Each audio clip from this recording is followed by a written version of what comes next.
Hello everyone, welcome back to my YouTube channel. This is Weston the Historian. The last time I made a video was about 4 months ago. It's been a while. I've been very busy. I've been very drained. It's been hard to find time to sit down and write a script or figure out what to talk about or even study history at all. If I'm being honest, I haven't really spent a lot of time studying or looking into history in a while. It's been very difficult. It's been very unfortunate and very sad for me. But so I'm going to be making another unscripted video because even though this has nothing to really do with history, I just think it's very important to discuss this and get this out of the way because it's come to my attention recently that there are people in the world, people that I know in real life, people that I go to school with, people that I see every day that genuinely believe that the Smiths are somehow better than the Cure. So this is just wrong in many reasons, for many reasons. And I'm going to explain today why I don't just think, why I know that objectively the Cure is better than the Smiths. So, before I say anything, I am a very firm believer in separating the art from the artist. But with that being said, I think it's good to just get out of the way. Morrissey is not a great person. You can just see from his personality and interviews and all of these crazy stories about him and the fact that the band split up because of him and the fact that he's had all of these crazy rivalries with people because he just is a jerk. Like, I think it's obvious that Morrissey is just not a great person. Robert Smith, of course, I don't know him personally, but there's been much, much, much less, negative things to come out of him as a person. Of course, there's been controversy around him. It's not like he's free from controversy. It's not like he's never done anything wrong. But I think it's pretty obvious who has a worse reputation as a human being, and that's obviously Morrissey. So just getting that out of the way, because I think we're not talking about the artists, we're talking about the art. But I do think that is good to just get out of the way. Morrissey is not a great person. Robert Smith, of course, maybe he's done bad things, but he does not have as bad of a reputation. So, talking about the music, first of all, we have to discuss the fact that The Cure has a much bigger discography. Much bigger. They started in the late 70s and they still exist today. And as far as I know, they still put out music. I don't remember the last time they did, but they are still active. They still tour. They were just in the state. They were just touring in the States last year, or yeah, last year. And they still exist as a band and they still, perform for their fans. And the Smiths have only ever really existed for a brief period of time in the 80s. And as far as I know, they only ever released like 4 or 5 studio albums. Of course, they also have a lot of compilations and they have singles and they have all these other things. But, The Cure has a much bigger discography.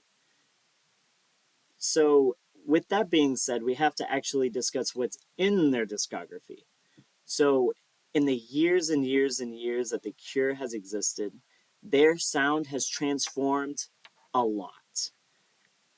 They started off as like kind of a punk band, and then they got into post-punk and like this goth rock sound, and then they took this like 80s pop new wave sort of sound, and then they went back to this more alternative sound, and they've experimented with this sort of shoegazy feel. They've done all of this different experimenting, and they've changed a lot as a band.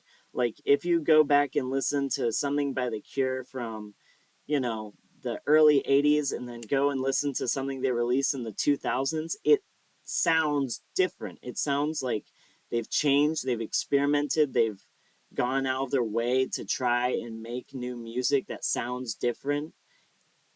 And that's one thing that's lacking in the Smiths. And of course, it's kind of unfair because the Smiths have not existed for as long. But with that being said, if we are completely ranking who is a better band, it just doesn't make sense to say that the Smiths are better than The Cure if they have a smaller discography that has much less to say about it. I mean, every album by the Smiths, I love the Smiths. I listen to the Smiths.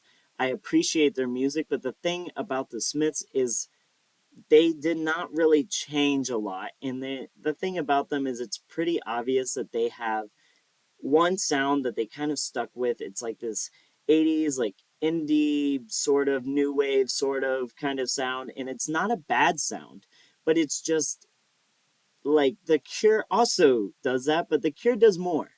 The Cure has pretty much everything the Smiths has, but more. And that's one thing that I think makes The Cure better. Now, one thing I will say is I actually prefer Morrissey as a vocalist. I think Morrissey, I and that's of course I'm biased. I love baritone, bassy vocals. I love deeper vocals. But that doesn't mean that Robert Smith can't sing. Robert Smith can sing, and I actually do like his voice. I prefer Morrissey's voice, but Robert Smith still has a great voice.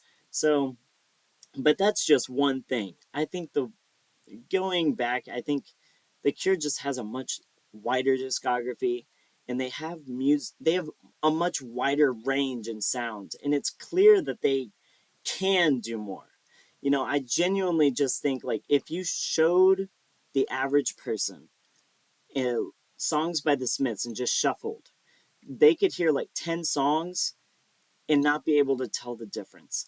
Now, of course, I personally, of course, I'd be able to tell the difference. I'd be go, oh, that's, you know, whatever song that's from this album, that's blah blah blah blah blah. But like, if you showed the average person, it all kind of sounds the same, and that's not necessarily a bad thing, but it is bad when you compare it to The Cure, who, if you showed them a song from the '80s by The Cure and then a song from like 2006 by The Cure, it would sound like a different band. Now, I think that just shows that The Cure has a much wider range and artistic ability. And also, we have to talk about the actual content and the music itself and the lyrics and all that. So, I think another thing is that if you look at the lyrics and the content and the stuff that The Cure puts out, you see that they also have a wide range in what they talk about and what they sing about and what they care about. There's pretty silly songs and there's more sad songs and there's songs that are kind of in between and there's songs about love, there's songs about breakups, and there's all of these random songs. And of course the Smiths also does that, but the Smiths just they still just lack that expansive creativity that you can see in The Cure. So with that just being said, I'm not really sure what else to add to that. I just don't think there really is much of an argument. I really can't think of any argument as to how the Smiths could really be better than the Cure, because it's very clear that the Smiths, everything they could do, the Cure could also do, and the Cure could do more. So I don't know. I just think it's a silly argument because it really shouldn't be an argument at all. The Cure is just objectively better. Thank you for watching and goodbye.